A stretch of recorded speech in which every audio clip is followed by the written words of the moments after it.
Assalamualaikum warahmatullahi wabarakatuh. Perkenalkan, nama saya Gita Disrobia dengan NIM 23396, Prodi Sistem Telekomunikasi, kelas 4B, Universitas Pendidikan Indonesia, Kampus Daerah Purwakarta. Nah, pada kesempatan kali ini saya akan mempresentasikan materi mengenai submarine cable dan IPv4. Sebelumnya, video ini diajukan untuk memenuhi ujian tengah semester dari mata kuliah Jaringan Komunikasi Data.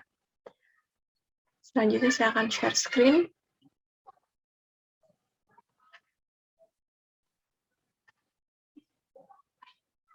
Nah, di sini saya akan menjelaskan mengenai submarine cable dan IPv4.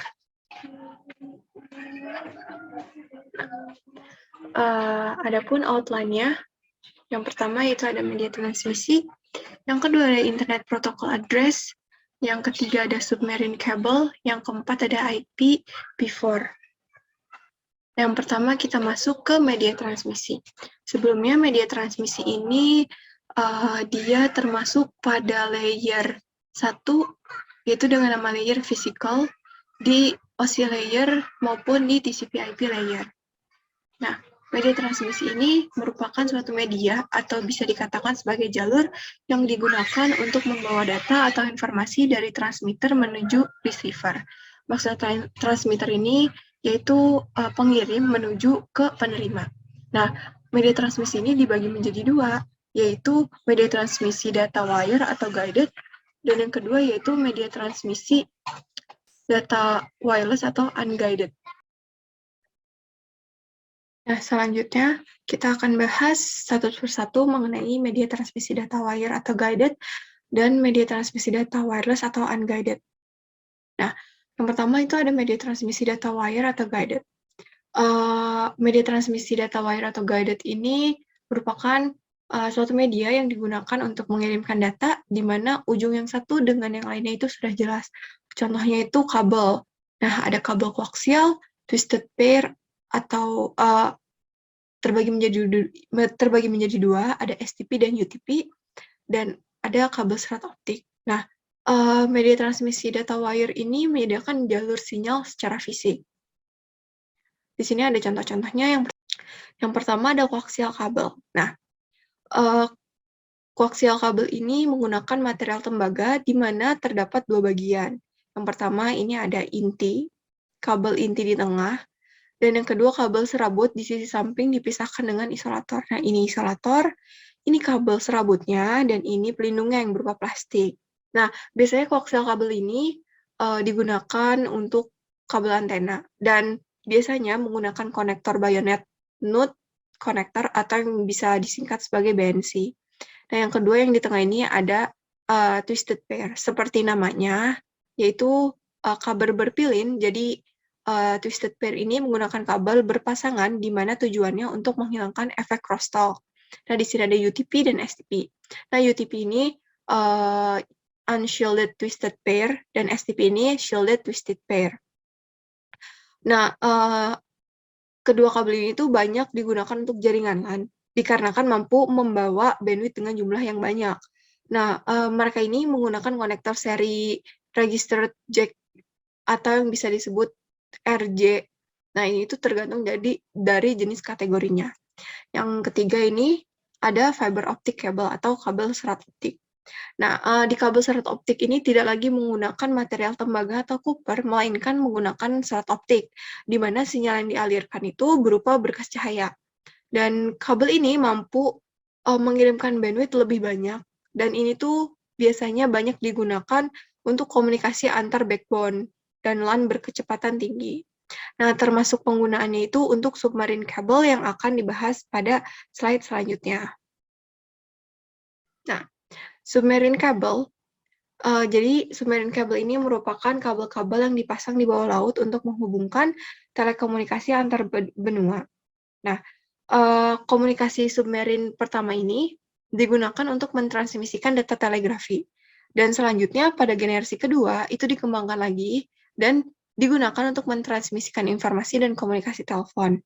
Karena kabel ini menggunakan teknologi serat optik untuk mentransmisikan data-data digital yang selanjutnya digunakan untuk membawa data internet, telepon, dan data-data pribadi. Dan tercatat Sejak tahun 2003, submarine cable ini telah berhasil menghubungkan seluruh benua terkecuali benua Antartika. Nah, pada slide selanjutnya akan ditampilkan peta dari submarine cable ini. Nah, di sini petanya saya mengunduhnya dari website resmi submarinecablemap.com. Lanjut ke karakteristik submarine cable. Sebelum melakukan instalasi, kita harus mengetahui karakteristik apa yang harus dipenuhi oleh kabel bawah laut ini. Yang pertama, pembuatan kabelnya itu harus memenuhi aturan IEC standar 60288. Kenapa? Karena pembuatan dan desainnya ini hanya diperuntukkan untuk digunakan di dalam air, dan peletakannya tepat di dasar laut atau ditanam di dasar laut. Dan kabel ini tuh harus memiliki ketahanan terhadap aktivitas bencana alam seperti letusan gunung berapi, gempa, dan hewan-hewan laut atau ranjau ataupun jaring dari aktivitas nelayan. Nah, selain itu, harus tahan terhadap topografi laut yang memang berbatu dan bertekstur kasar. Maka dari itu, pembuatannya harus memenuhi aturan dari ini. Nah, yang kedua itu, penghantar dari bawah laut juga harus terbuat dari bahan aluminium ataupun tembaga. Nah, yang ketiga itu pelindung kabel harus terbuat dari PE atau PVC dan lapisannya itu polypropylene yarns. Selanjutnya itu ada syarat-syarat sebelum melakukan instalasi kabel. Nah, yang pertama, proses instalasi ini harus dilakukan oleh teknik khusus dan kapal-kapal khusus seperti kapal Skagerrak yang dimiliki oleh Nexans, kapal Giulio Verne yang dimiliki oleh Prysmian, dan kapal-kapal lainnya. Dan yang harus dilakukan yaitu memilih jalur sementara yang akan dipilih, dan yang ketiga itu memperoleh izin dari instansi terkait, dan yang keempat yaitu melakukan survei yang dilakukan oleh ahli geologi, ahli kelautan, ahli geofisika, dan teknisi telekomunikasi. Dan yang kelima yaitu merancang sistem kabel agar memenuhi kondisi pada laut yang sudah dipilih. Dan yang terakhir yaitu memberitahukan posisi kabel kepada pengguna laut agar meminimalisir terjadinya kerusakan kabel. Nah, selanjutnya yaitu ada konstruksi dari kabel, yaitu dibagi menjadi dua, ada components of cable system atau komponen dari kabel sistem kabel, dan yang kedua itu ada kabel supplier atau pemasok dari kabel itu. Nah, komponennya itu memuat dari stasiun pendaratannya yang harus memuat laser, multiplexer, dan power supply. Dan untuk pemasok kabel ini tuh hanya beberapa pemasok yang bisa terlibat dalam konstruksi kabel ini, karena pemasangan kabel bawah laut ini memerlukan tenaga dan biaya yang tidak sedikit. Jadi, tidak semua instansi bisa terlibat dalam pembuatan atau pembangunan dari kabel bawah laut ini. Nah, beberapa konstruksi kabel yang bisa, beberapa pemasok utama yang bisa terlibat yaitu yang pertama ada Subcom, ASN, dan NSE. Juga ada risiko dan tantangan. Nah, yang pertama itu berpotensi merusak habitat laut dan terjadinya kerusakan pada alat-alat yang digunakan untuk memasang kabel bawah laut. Ini dikarenakan kondisi permukaan laut kan memiliki sedimen yang sangat lunak, jadi sangat sulit untuk mengendalikannya. Dan yang kedua itu sistem yang digunakan untuk mengamati kabel ini akan bekerja optimal pada kedalaman 15 meter. Nah, sistemnya ini menggunakan kamera bawah laut, dan ditambah juga karena kamera, jadi kejernihan air dan intensitas cahaya dari dalam air itu menjadi faktor penting untuk mengamati kabel ini.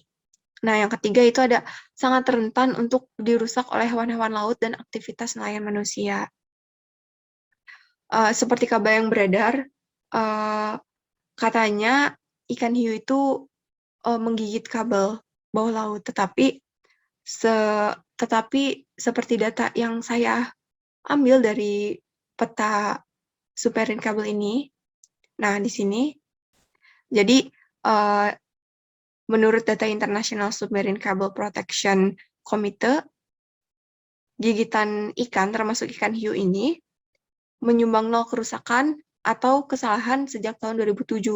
Jadi, sebagian besar kerusakan kabel bawah laut ini disebabkan oleh aktivitas manusia seperti memancing tetapi bukan dari gigitan ikan hiu. Jadi kabar itu ya bisa dikatakan kabar burung gitu, hoax gitu. Lanjut, kita akan sedikit membahas mengenai media transmisi data wireless atau unguided. Nah, media transmisi data wireless atau bisa disebut juga sebagai media terarah, yaitu suatu media yang digunakan untuk mengirimkan data di mana arah ujung yang satu dengan yang lainnya tersebar. Contohnya itu nirkabel atau wireless. Nah, contohnya itu ada transmisi radio dan komunikasi satelit. Nah, di sini ada macam-macam dari perangkat wireless LAN dan komunikasi satelit. Nah, selanjutnya kita masuk ke Internet Protocol Address. Nah, Internet Protocol Address atau bisa disebut sebagai suatu identitas numerik sebuah komputer agar komputer tersebut dapat berkomunikasi dengan komputer lainnya. Nah, IP ini terbagi menjadi dua, yaitu IP versi 4 dan IP versi 6, yang bisa disebut IPv4 dan IPv6. Selanjutnya kita akan membahas mengenai IPv4 atau versi 4.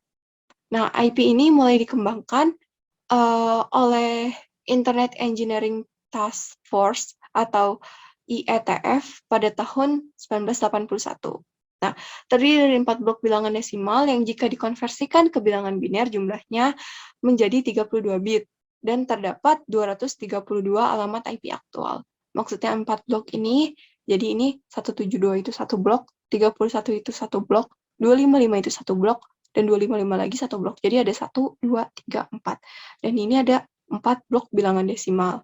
Yang kalau misalkan kita konversikan ke dalam bilangan biner, itu akan menghasilkan 8, jadi dari satu blok ini ada 8 bilangan biner. Ini 8, 8, 8, 8, jadi 8 kali 4 yaitu totalnya ada 32 bit. Nah, lanjut. Nah, di sini kan IPv4 itu terdapat dua tipe, ada yang private dan public. Kita akan membahasnya secara satu persatu. Nah, yang pertama, IPv4 private. Seperti namanya, IP ini tuh bersifat pribadi. Dan suatu alamat IP itu bisa dikatakan private jika nomor IP berada di salah satu rentang alamat IP untuk jaringan pribadi, seperti Local Area Network atau LAN, dan IANA yang mencadangkan 3 blok berikutnya pada ruang IP pribadi untuk jaringan lokal. Nah, ini tuh terdapat 3 blok ruang IP address untuk jaringan lokal. Yang pertama ada kelas A. Kelas A itu dimulai dari 10.0.0.0 sampai 10.255.255.255 dengan total alamat IP itu ada 16.777.216. Nah, kelas B itu dimulai dari 172.16.0.0 sampai dengan 172.31.255.255 dengan total IP address itu 1.048.576. Nah, lanjut ke kelas C yaitu dimulai dari 192.168.0.0 sampai dengan 192.168.255.255 dengan total IP address sebanyak 65.536.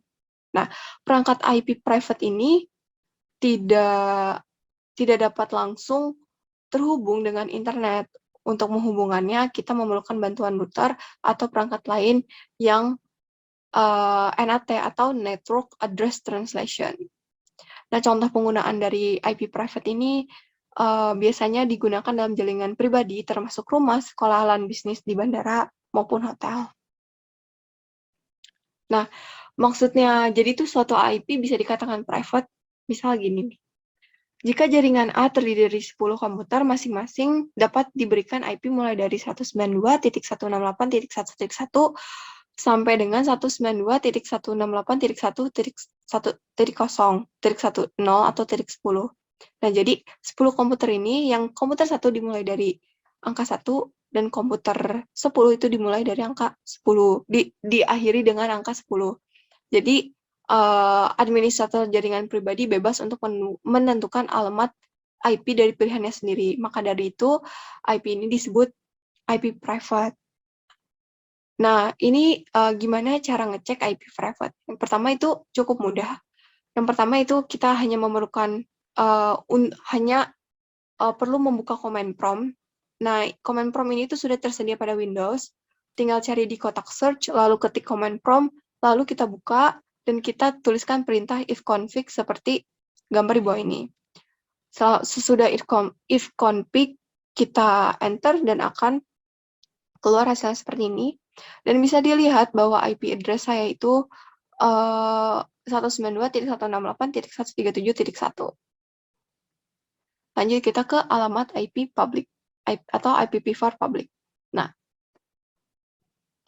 alamat IP ini digunakan untuk setiap komputer agar terhubung dengan internet. Nomornya pasti unik, tidak ada yang sama antara komputer satu dengan komputer lainnya. Dan IP ini tuh bisa bersifat dinamis atau statis. IP ini dikatakan statis jika tidak dapat perubahan dan tidak bisa digunakan untuk hosting layanan internet atau halaman web. Dan bisa dikatakan dinamis apabila sebuah pool yang tersedia pada alamat dan terjadinya perubahan masing-masing untuk dihubungkan ke internet. Tetapi mayoritas pengguna internet ini hanya memiliki IP yang bersifat dinamis. Nah, cara mengecek IP public pun sangat mudah, yaitu yang pertama kita harus mengkoneksikan perangkat kita ke jaringan internet. Yang kedua yaitu membuka browser, mau Microsoft Edge, Chrome, atau Mozilla Firefox, itu terserah. Dan tampilannya seperti ini, saya menggunakan Chrome. Lalu kalian hanya tinggal mengetikkan ini, what is my IP, lalu tekan enter, lalu kalian akan menemukan IP public kalian sendiri. Nah, di sini IP public saya itu 120.168.5.88. Nah, selanjutnya, cara mengonversikan alamat IP public bilangan desimal ke bilangan biner, atau mengkonversikan bilangan desimal ke bilangan biner. Tapi di sini saya menggunakan nomornya dari IP public. Nah, tadi kan sudah diketahui bahwa nomor IP public saya itu 120.168.5.88. Nah, yang pertama itu kita bagi, karena kan ada 4 blok, kita konversinya satu blok dulu. Pertama kan ini di blok pertama ada 120. Nah, karena bilangan biner itu hanya terdapat 2 angka, 1 dan 0, jadi ini tuh harus dibagi dengan angka 2. Jadi, misal gini nih, 120 dibagi 2, itu hasilnya 0. Kenapa 0? Karena kan seharusnya hasilnya 60. Tapi karena untuk mengonversikan suatu bilangan desimal ke bilangan biner, jadi misal kalau bilangan itu bisa dibagi 2 dan itu tidak menyisakan angka, itu kita bisa tulis bilangan binernya itu 0. Seperti 120. 120 kan dibagi 2 hasilnya 60. 60 itu kan tidak menyisakan angka, jadi kita bisa tulis 0. Seperti ini. Dan lanjut, 60 dibagi 2 itu kan tidak menyisakan angka. Jadi kita bisa tulis 0. Lanjut, itu kan 60 bagi 2 hasil 30. 30 kita taruh bawah, dan 30 dibagi 2 itu hasilnya 0 kan. Karena tidak menghasilkan, tidak menyisakan angka. Lalu 30 bagi 2 kan hasilnya 15. Nah, 15 ini dibagi 2 hasilnya kan 7,5. Nah, karena kalau misalkan hasilnya itu menyisakan angka seperti 0,5 ataupun berapapun, itu bisa ditulis 1. Dan nanti untuk di bawahnya itu ditulisnya itu 7, kan tadi 7,5. Jadi nanti yang untuk dibagi untuk angka ke bawahnya itu menjadi 7 gitu. Dari sini 7 dibagi 2 itu 3,5. Dan itu menyisakan angka 1, menyisakan angka 0,5, jadi kita tulis 1. Dan tadi 3 dibagi 2 itu 1,5, kita tulis 1 karena menyisakan angka 0,5. Dan kita tulis 1,2, 1 dibagi 2 yaitu 1 dibagi 2 itu kan 0,5. Jadi kan ini menyisakan angka, jadi kita tulis 1. Nah, jadi bisa diketahui bilangan biner dari 120 itu 1111000. Jadi kita nulis bilangan biner itu dari bawah ke atas. Sama halnya kayak 188, kita mengejarkannya dengan cara yang sudah tadi dijelaskan. Lanjut ke untuk kelima, untuk bilangan biner dari angka 5 yaitu 101, untuk 88 itu 1011000.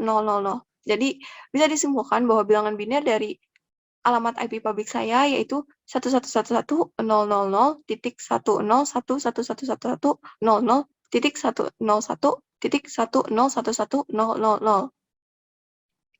Nah, jadi kesimpulan dari presentasi kali ini yaitu Jenis dari media transmisi guided adalah kabel serat optik yang dimana diimplementasikan untuk penggunaan kabel bawah laut. Nah, kabel ini dipasang di dasar laut dengan kedalaman yang sudah ditentukan. Oleh karena itu, proses pemasangannya ini cukup menantang dan menguras banyak biaya. Jadi harus dipastikan sebelum melakukan pemasangan ini, kabel bawah laut harus memenuhi karakteristik dan syarat-syarat yang telah ditentukan. Nah, untuk bagian pengalamatan atau Internet Protocol Address, singkatnya ini merupakan identitas dari suatu perangkat komputer. Terdapat IPv4 dan IPv6, tetapi saat ini mayoritas menggunakan IPv4 dibanding IPv6. Pada pengalamatan IP ini terbagi menjadi dua, yaitu IP private dan IP public. Perbedaannya yaitu jika IP private ini nomornya tidak unik, seperti IP public, dan tidak bisa langsung terhubung ke internet. Maka dari itu, untuk mengeceknya pun tidak memerlukan koneksi internet. Untuk IP public, kebalikannya dari IP private. Jadi IP public itu ya untuk ngeceknya harus perlu koneksi, dan nomornya itu unik, dan dia itu bisa langsung terhubung ke internet. Nah, hanya ini yang bisa saya sampaikan. Kurang lebihnya mohon maaf. Wassalamualaikum warahmatullahi wabarakatuh.